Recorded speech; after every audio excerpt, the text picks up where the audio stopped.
What's up, you guys? Welcome to our first top 10 video. It's very exciting, but Ricky, how hard was doing this list?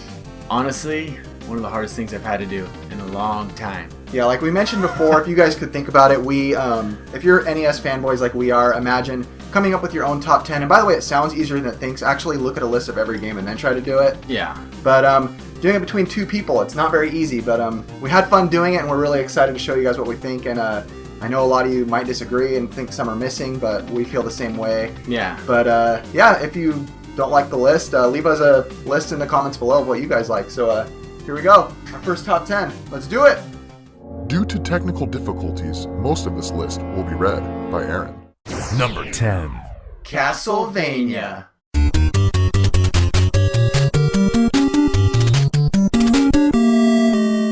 Watch out! It's Medusa! Truth be told, when I was younger, I thought it was Med USA, like a medical building USA. I don't know. What a stupid kid I was. While making your way through this gothic platformer, you must fight your way through hordes of demons, bats, monsters, mummies, and get that candle! In Castlevania, you can increase the strength and length of your whip to make this game a little more easy on you, along with the help of some axes, daggers, holy water, but one thing you can't avoid is that oh so famous knockback.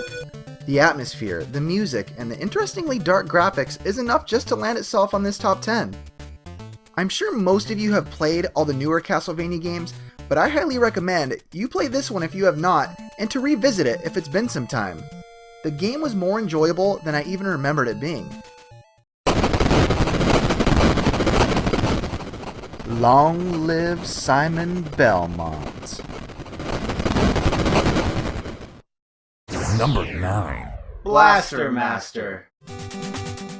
Who knew that chasing after your pet frog would set you on such an amazing adventure?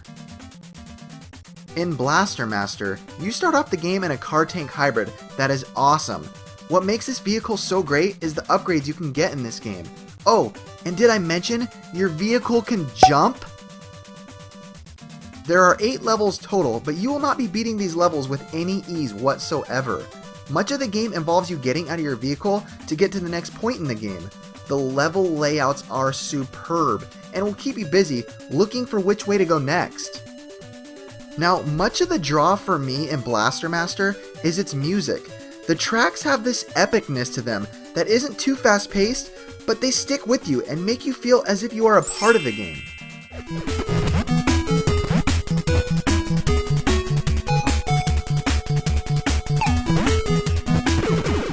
Now, I played the heck out of this with my brothers when I was younger, and I can't speak highly enough about this. I recommend you play it even despite its brutal difficulty. But hey, there are some ways around it.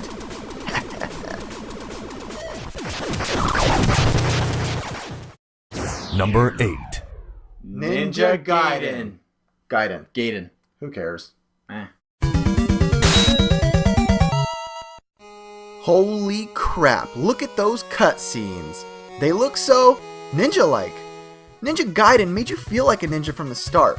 The gameplay felt so ninja-like. Now, I played Shinobi before I played Ninja Gaiden, and I felt like the game was great, but I didn't feel like a ninja. The speed of the sword, the fast flips, the ninja star accuracy, scaling the walls made you feel like freaking Bruce Lee. Wait, is he even a ninja? I don't know. Now, getting back to those cutscenes, those are some of the most beautiful ones I've ever seen before, especially on the Nintendo. Ninja Gaiden did such a good job telling you a story with those cutscenes. Now, I know there's a lot of ninja games on the NES, but this is the best one to me by far. There's a few that come close, but they don't quite make it this good. I think they did it right with Ninja Gaiden. And now, I know the game is known for its extreme difficulty, but I don't care. I go back to this game all the time, and I always will.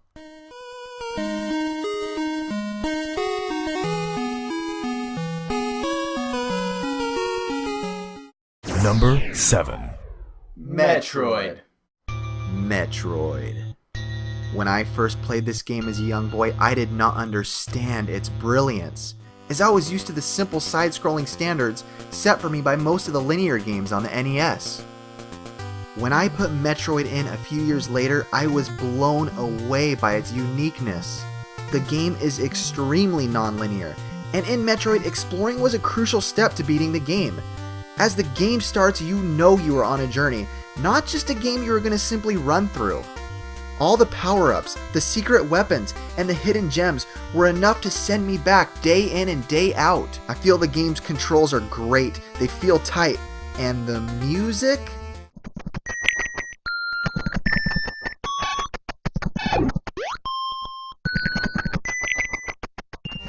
The music in Metroid is something that sends shivers down my spine to this very day. Have you heard the title screen music?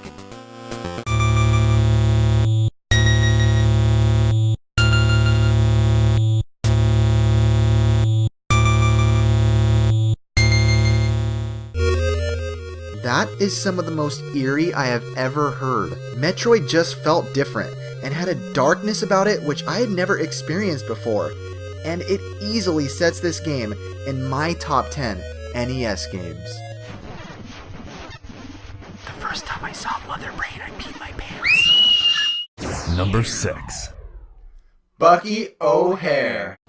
A fast-paced Konami game released later in the NES lifespan, and unlike some other late releases on the console, Konami learned from the NES history and made a fantastic game. Bucky O'Hare starts you out with the level select, which is very helpful. Now the levels are very hard, but they are well worth tackling. Something that's really cool about this game is that at the end of every level, you can acquire a new character to play as. While I never found myself getting bored, this made it even more exciting. Now I guess you would call this game a hidden gem because I don't hear that many people talking about it, but the people that have played this game all love it. I guarantee you guys, if you guys try this game, you will love it. Like I said before, the levels are very fast-paced and can be extremely challenging. But the soundtrack gets your blood flowing and gets you ready for the grueling battle that waits ahead in each level.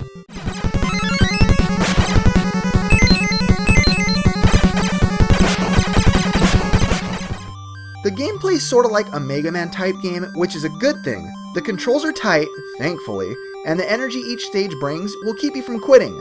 Bucky O'Hare easily lands at number 6. Number 5. River City Ransom. You want a good beat 'em up on the NES? Grab a copy of River City Ransom. The best, yes I said best, beat 'em up on the Nintendo is River City Ransom. I don't even know where to start about this game. I would actually put it a lot higher on my list, but doing a top 10 with Ricky, we had to come to a middle ground. Okay, here's where I'll start. The way you have to buy books and learn new skills and buy food and drinks to gain different types of level ups is brilliant, and it's very uncommon in a beat 'em up. Something else a little unusual for this genre is that you are not stuck to a basic kick and punch. There are so many different techniques you can learn. I actually haven't played many beat 'em ups where you are welcome to explore and even go backwards. Yes, backwards. I'm actually not going to say anything else about River City Ransom because I did a full review of this game. Check it out! Barf.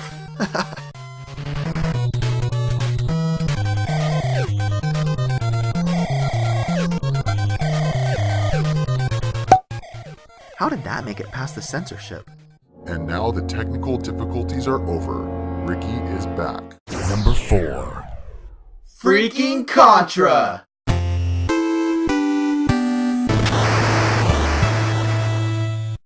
Running and gunning. Dude, I want to talk about Contra. Dude, it's my turn. Fine. As I was saying, running and gunning at its finest. Contra is a game that I to this day never hear anybody say anything bad about. This is the type of game that gets your adrenaline going with its fast-paced action. The bullets and enemies do not slow down, and if you don't know the old Konami code, you better be a master with that NES controller. I played this game so often I have not let up since then. I go back to this game all the time. Being able to play this game, 2 players at the same time, just enhances this game a bazillion %. Don't tell me you didn't have fun on the waterfall level, jumping up as fast as you can without your partner just to watch Ricky, him die.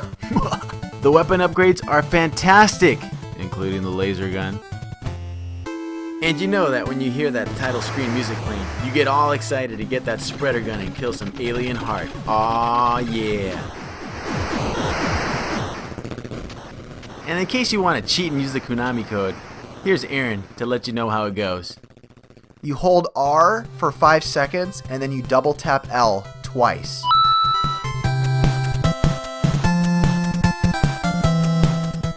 Number 3. The Legend of Zelda. This here is where it all started.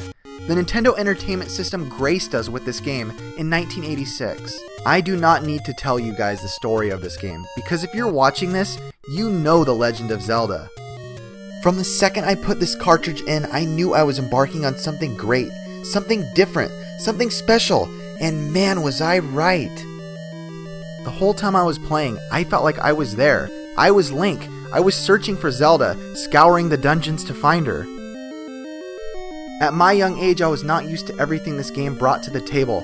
Bombs, boomerangs, magic swords, bows and arrows, maps, compasses, and holy crap, this is a good game. I think we all need to thank Shigeru Miyamoto for this amazing creation, and let's not forget Koji Kondo for this beautiful music. The Legend of Zelda theme song is one of the most inspiring songs I have ever heard, and it will forever live in our little Nintendo hearts.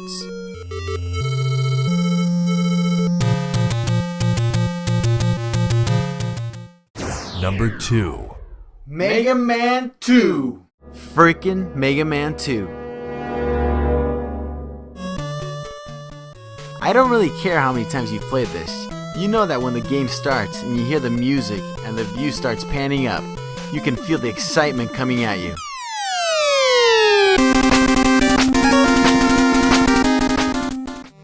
This platforming side-scrolling gem is one of the greatest Mega Man games of all time. Most of what greatness Mega Man 1 gave us was just upgraded by 1,000.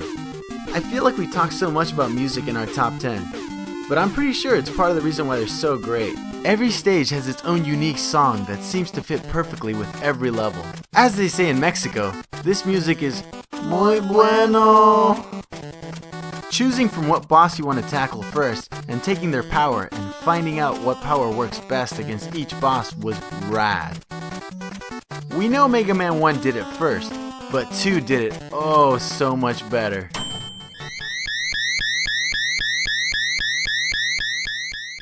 Wait a minute, is that you, Albert Einstein? That you? Ricky, don't forget to tell him Metal Man is the coolest boss ever! Number 1.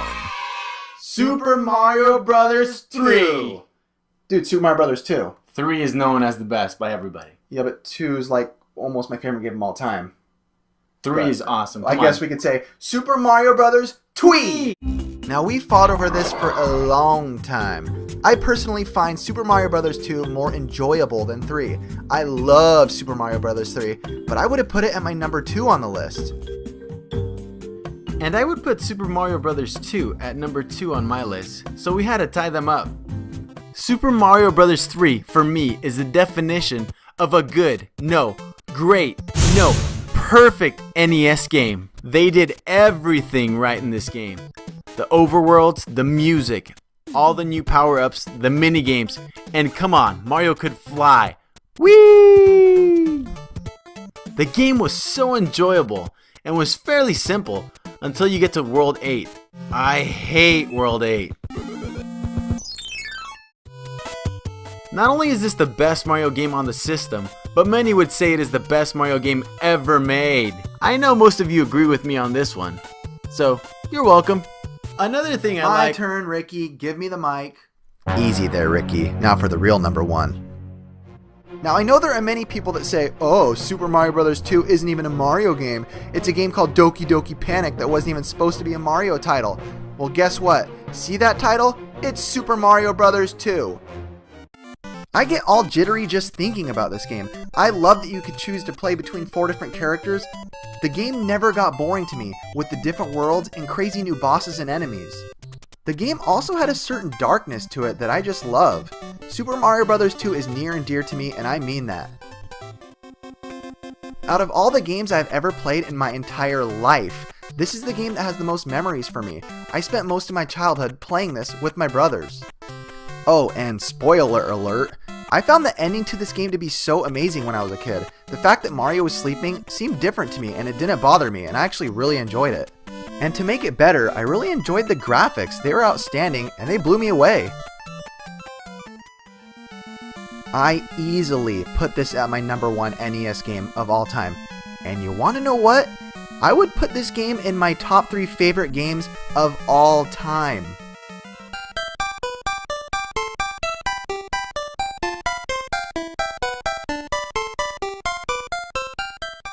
Well, we hope you don't hate us, but that's our top 10 favorite NES games. Like we said, it's our favorites, maybe not technically the best or whatnot, but the ones we enjoyed the most. And like we said, leave us a comment telling us what you guys liked, what you guys think your top 10 would be. We'd like to hear it. Really like to hear it. Yeah. And also that deep, sexy voice you heard counting down 10, number 9, was a buddy of mine named Eric from a YouTube channel called Crossroads Reviews. You guys should check him out. He does some really cool things called the Game Corner, where he talks in front of a mic and just does some really cool discussions about video games. So check that out. I couldn't do it because I actually tried to do it by myself. It was literally like, number 10! I don't have that very white voice.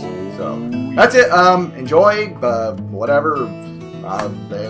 Sorry if we didn't mention some again. Yeah, we know. We'll show honorable mentions. I forgot to say that. Honorable mentions. You guys know you're going to see like Mike Tyson's Punch-Out and all those games that we missed that you guys are yelling at the screen that's not in there. Kirby. So, you'll see them in a second. Yeah. Here they are.